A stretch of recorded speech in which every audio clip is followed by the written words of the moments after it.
reason why you can't. So here in this dialogue, though, Moses starts making a lot of excuses. And we are not told why he's making the excuses.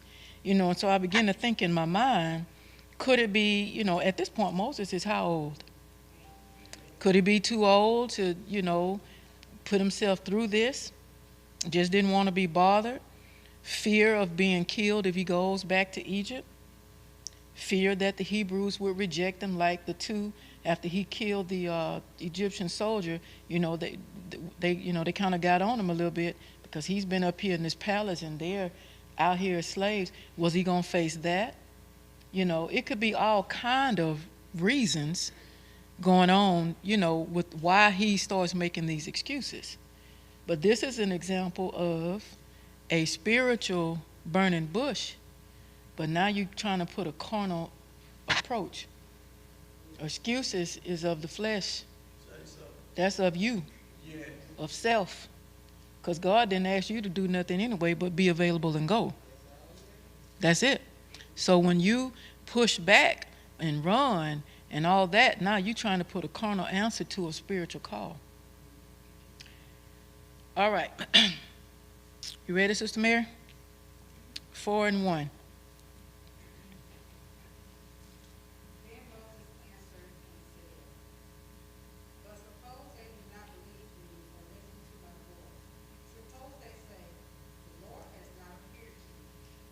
Okay. Excuse number 1. They might not believe me or receive me. When he says, but suppose, in my version says, but behold, he's throwing a roadblock to the call. Excuse number 1. God already said last week that they was going to believe. He had already said that. Okay, verse 2.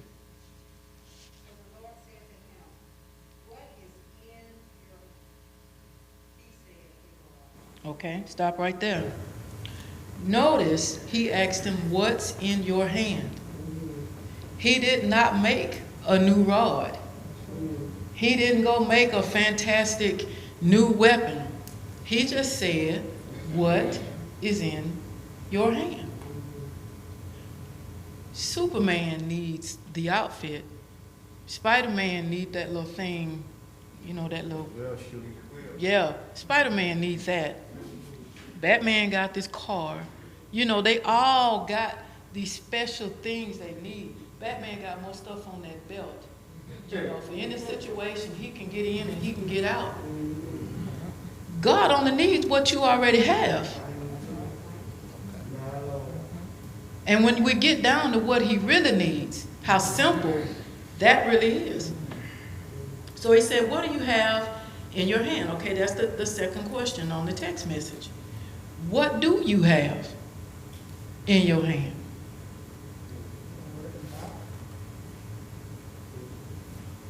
What is something that you have, that you possess, that can be used for the kingdom? Whatever God gives for you to do. Give me an example of something that... Your will. Yeah. Mm-hmm. Your will. Availability for what they're saying. Your willingness. Mhm. The will. Is that what you're God saying, wants Minister somebody- Jordan? Your will. God wants someone to have the willing ability according to his will, Mm-hmm. desire for his Yeah. will, because we can't do nothing ourselves. Mhm. So it's no power in the rod itself. It's just according, he want a man that won't follow his will, Mm-hmm. that he can use Mm-hmm. according to his will. Because you can take that rod, and that rod can become, like it is, a serpent, Mm-hmm. something it eat. But when he told Moses to take it by the tail, Well, he hold made on, it hold big. on, hold on. Wait. Yeah. Come on, Minister Jordan. And I agree with Sister Jones. Jones. Jones. we have to be willing. Mm-hmm. But I think that the greatest thing is that when we realize or perceive that God values us enough to use us, Mm-hmm. that humbles us. Mhm. So, because we ain't nothing no way. But the idea that Yahweh, the idea that the King of Kings Mm-hmm. would use this clay pot Mm-hmm. to do something, Mm-hmm. that right there, you know, should be enough, but it's not always, because flesh will get in our emotions, our feelings, or whatever, get in the way of that, like Pastor was saying, not feeling worthy. Mm-hmm. Or I think we said just not wanting to be bothered, Mhm. you know. So, but the fact of just being willing Mm-hmm. at every juncture, at every assignment, Mhm. or every asking, Mm-hmm. you know, that the Lord puts forth, just be willing.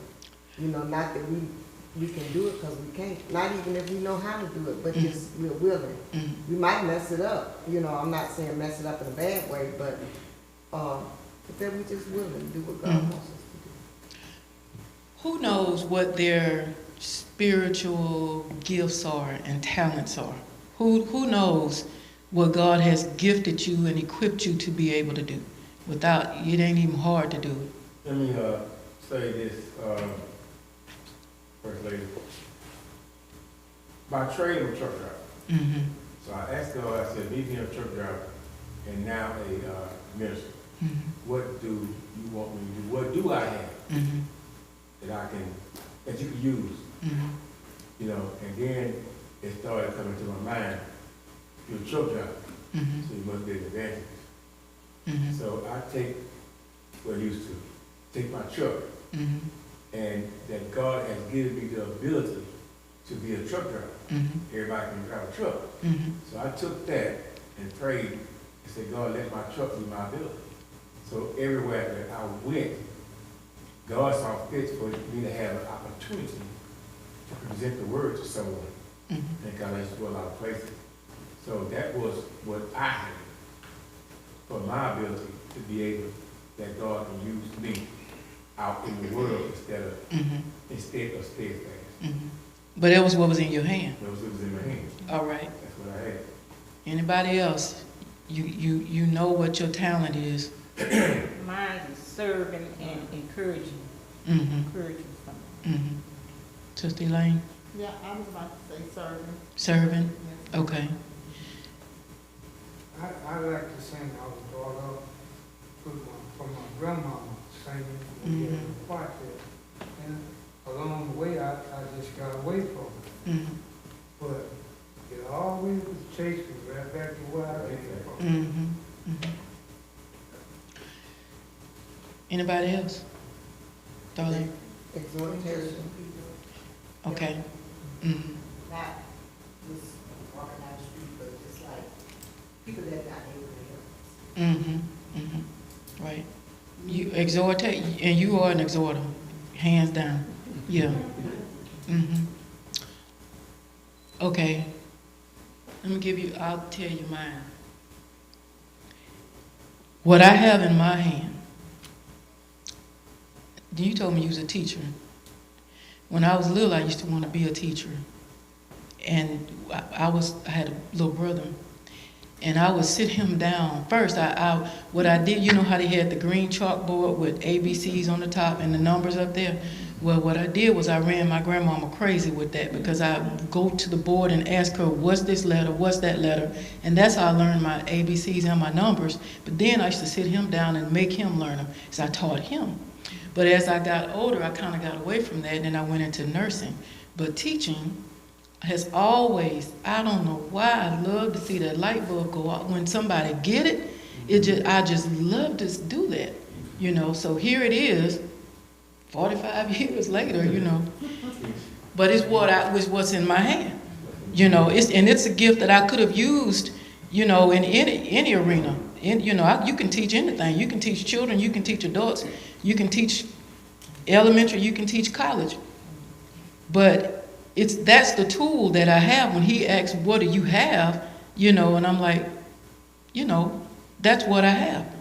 So now I'm lending it to the kingdom, because that's a burning bush. When the women's Bible study first started, that it was just burning in me. It was just I couldn't even help it. I had to do that Bible study. So that's, whatever that gift is, whatever that thing that you are able to do, that's what's in your hand. And you've had that before you even knew the Lord. It's just all in whether you use it for him. Okay? All right. 3 through 5. And he said, cast it on the ground. So he cast it on the ground, and it became a serpent. And Moses fled from it. Then the Lord said to Moses, reach out your hand and take it by the tail. And he reached out his hand and caught it, and it became a rod in his hand. That they may believe that the Lord God of your fathers, the God of Abraham, the God of Isaac, and the God of Jacob, has appeared to you. Okay.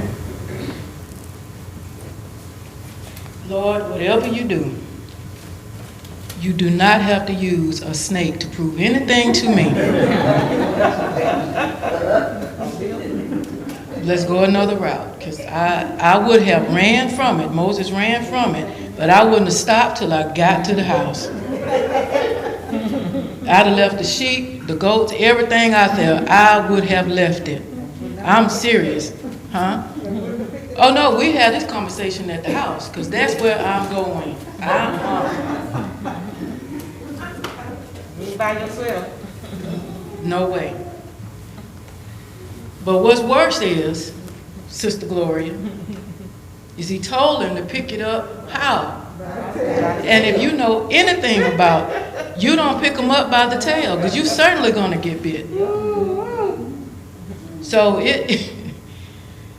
when I was reading and studying and stuff, it was just making me feel just to even, I don't even like to see them move, So this is a real extreme faith lesson, But the Lord had showed me too is this was snakes and serpents and signs like this. This was very common back then.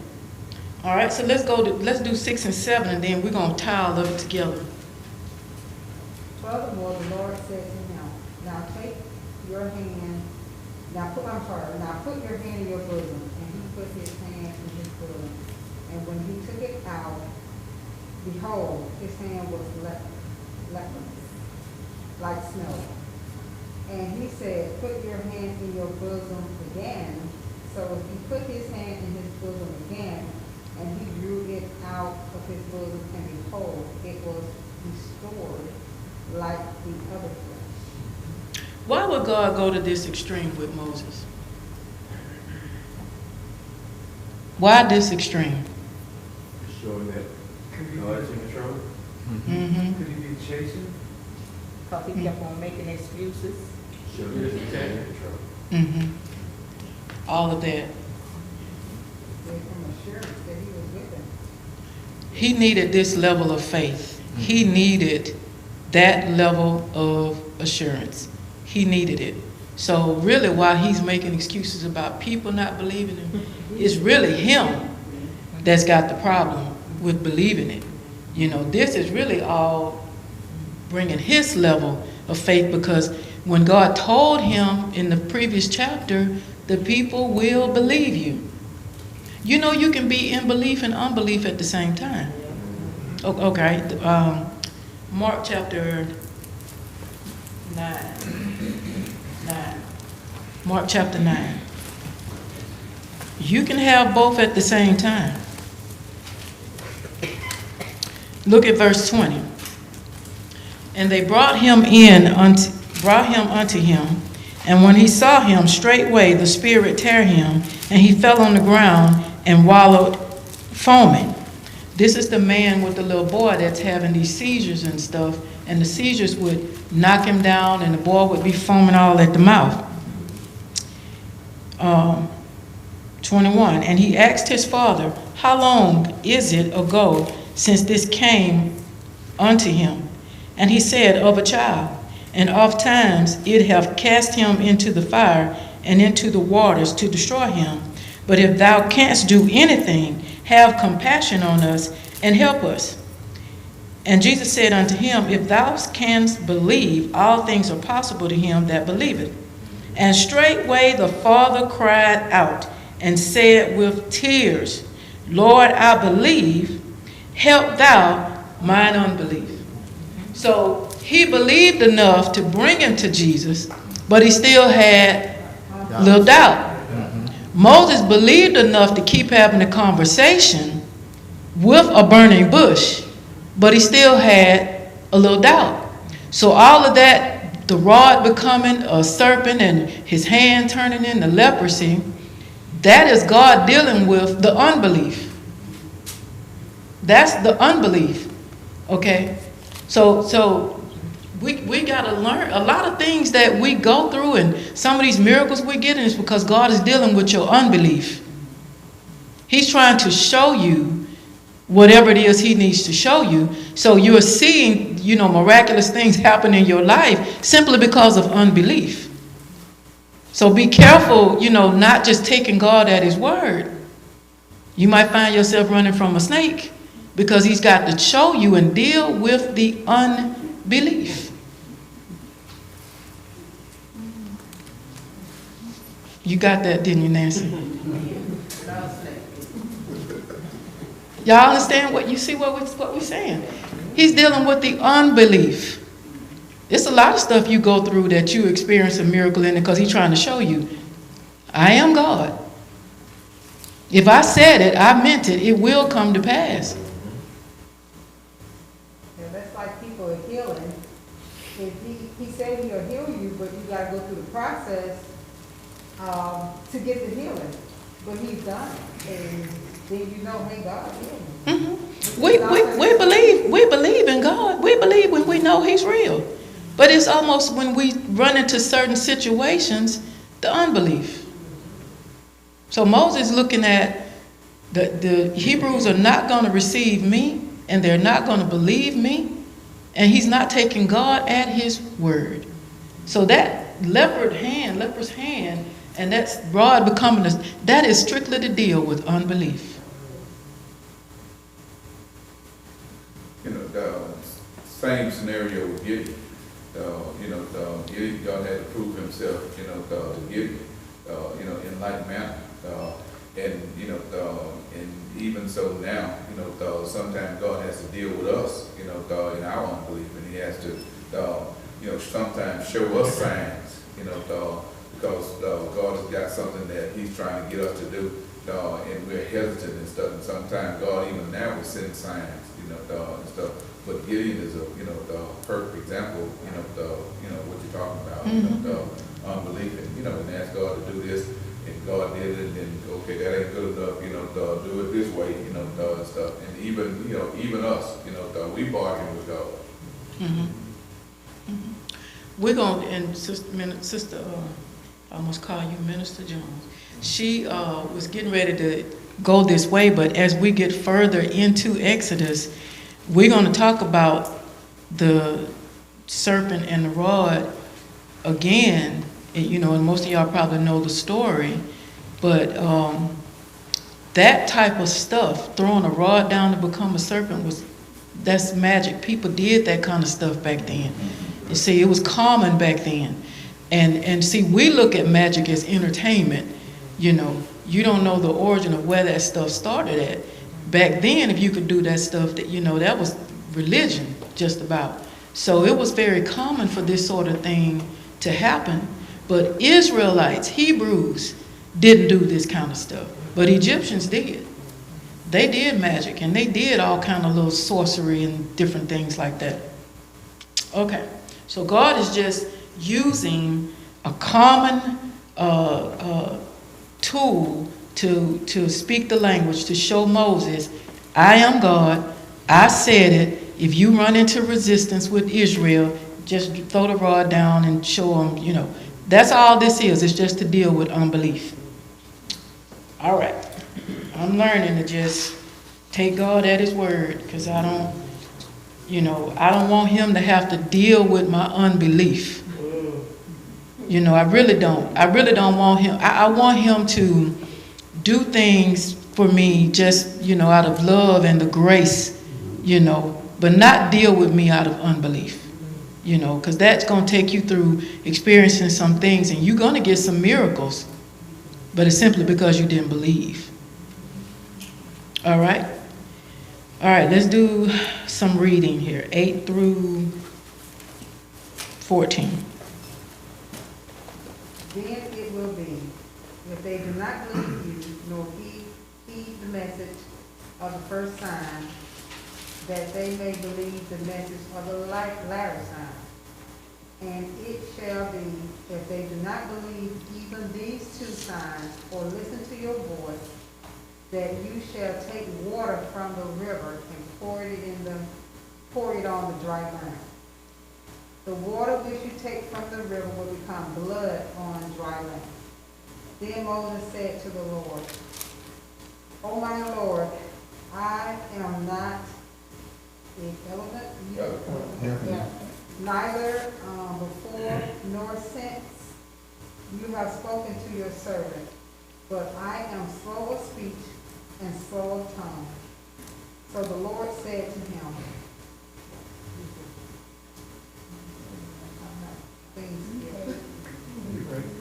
Oh, I gotta get back up to it. It went to verse, chapter 3, I'm sorry. That's okay. I'll read it. And the Lord said unto him, Who have made man's mouth? Or who maketh the dumb or deaf, or the seeing, or the blind? Have not I the Lord? Now therefore go, and I will be thy mouth, and I will teach thee what thou shalt say. And he said, O my Lord, send, I pray thee, by the hand of him whom thou wilt send. And the anger of the Lord was kindled against Moses. And he said, Is not Aaron the Levite thy brother? I know that he can speak well. And also, behold, he cometh forth to meet thee. And when he seeth thee, he will be glad in his heart. All right, so here's the whole crux of the whole matter. He got another excuse in 10. He says, I don't speak well.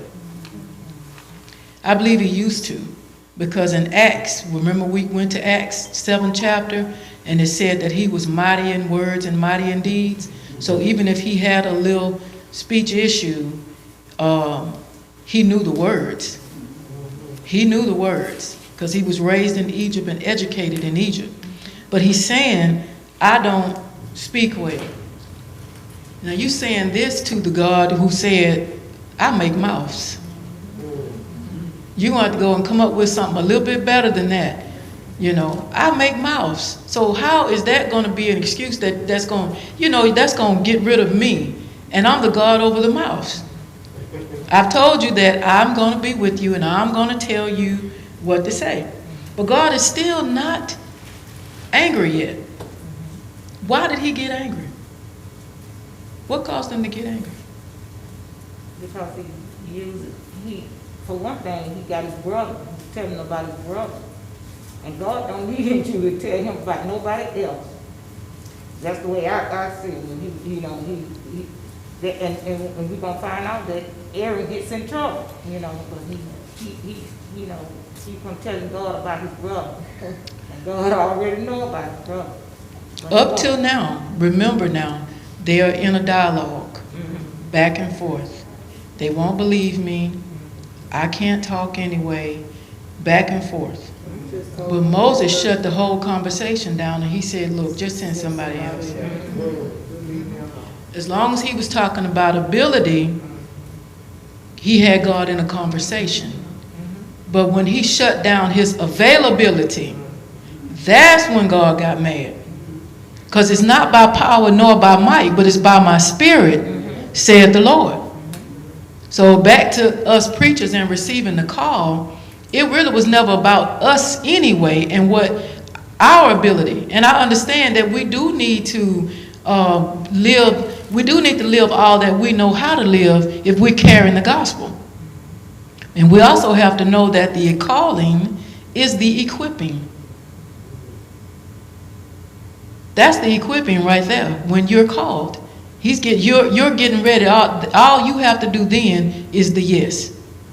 And if I'm right, and I believe y'all will tell me I'm right, when you say yes, that's when stuff starts falling off. Stuff started falling off of you right then. So God didn't get mad until Moses was no longer available. Not able, willing. Y'all was saying it in the very beginning. The willingness. That's when he got mad. It has nothing to do. You can pick the most eloquent, you can get the most eloquent speaker that can speak well and say all these words, and you can put them up in front of a crowd of people and they'll forget everything they're supposed to say and be dumbfounded and can't say a word. It has nothing to do with your ability. It's just your willingness. And when Moses shut it down and told God, just send somebody else, that turned it right there. Now he's mad. Because all he asked you to do was be available, be willing. Just be willing. I'm going to do the work. I'm with you. I'm not sending you by yourself. But you have to be willing to go because he's the God of free will. He ain't going to make you do nothing. Has anybody else in the Bible made God mad? Plenty of people. Him and Moses, they talk, and he's like, just Mm-hmm. Well, mm-hmm. Moses talked, it says that he never saw him face to face, but they talked like face to face. So they was in a different, But we do the same thing all the time. That's right. It's just the grace. That's all. We just got the grace of God. But we do it too. And we got the whole word. Moses didn't have any word. All he had was a burning bush talking to him, and he recognized it, acknowledged it as God. But he didn't have really anything else. Because who wrote the first 5 books? Moses. So the books weren't even written yet. All right, lesson open for discussion. It is about your availability, your willingness. And don't let your unbelief cause you to be running from a snake.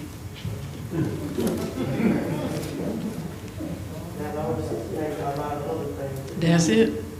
A whole lot of other things. That I think is the one point that, I was really, meditating on.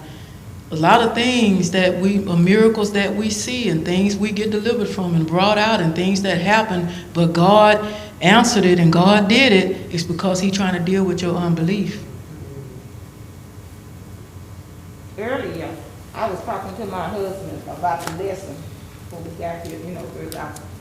And I used for an example, I say like, Moses had the rod in his hand, and God told him to throw it down, and he turned it into a serpent. And then he told him to grab it and pick it up again and it turned back to the rod. But I was using for the example like a dollar bill. If I have a dollar bill, I can take that dollar bill and I can use it in the wrong way. I can take that dollar bill and use it for alcohol, prostitute, or getting drugs or getting something like that. Mm-hmm. Or I can take that dollar and use it for God's kingdom. Bless somebody, or do something that would build somebody up. Something like that. So it's what God can put in your hand that you allow him to use. God wants us to allow him to let, he's there for us. And like I say, we got to have the willingness to do it. Because when we have things in our life that get in the way, that we use it in the wrong way. But if we allow God to show us and be available for him, then that's what he wants. He wants us to get, like when, let me say something real quick and get out. When I was reading, I can't find where it was, but when his wife, when Moses' wife, Zipporah, when God got angry with him, and that's next week. Okay, I'll come tell us next week. I'll wait till next week. It was just so good. I was just reading it all. Anyway, I'll wait. All right. Anybody else? We need to keep Sister Carson in prayer. We got word that she's got some things going on with the health, and we don't know a lot right now, but they tending to her. So, any other prayer requests?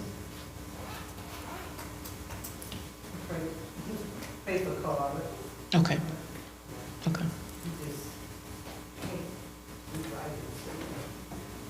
They're moving too slow for him. Yeah. Yeah, they're moving too slow. He's, he on down the road. He knows that answer and then moved on to the next one. Okay. And I'm going to pray for my nephew, Frederick Luton. Pastor, they finally moved him out of the hospital. Mr. Brown, he was, he'd been in the hospital for 8 months.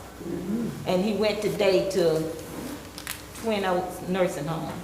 Okay. So we'll keep him in Frederick Luton. Anybody else? Yeah, continue to keep my sister and my nephew in prayer. She went to Birmingham before he could do the surgery on her hip. They said now the kidney's starting to fail. So until they get a kidney back to her, they can't do the surgery on him. And my nephew, he still had to come out there in a coma out there Providence Hospital. Okay. Pray for the Bush family. Bush family. Okay. Okay. Okay. You ready, Minister, to take it up? Okay. All right. Let's go home. Thank y'all for all the input tonight.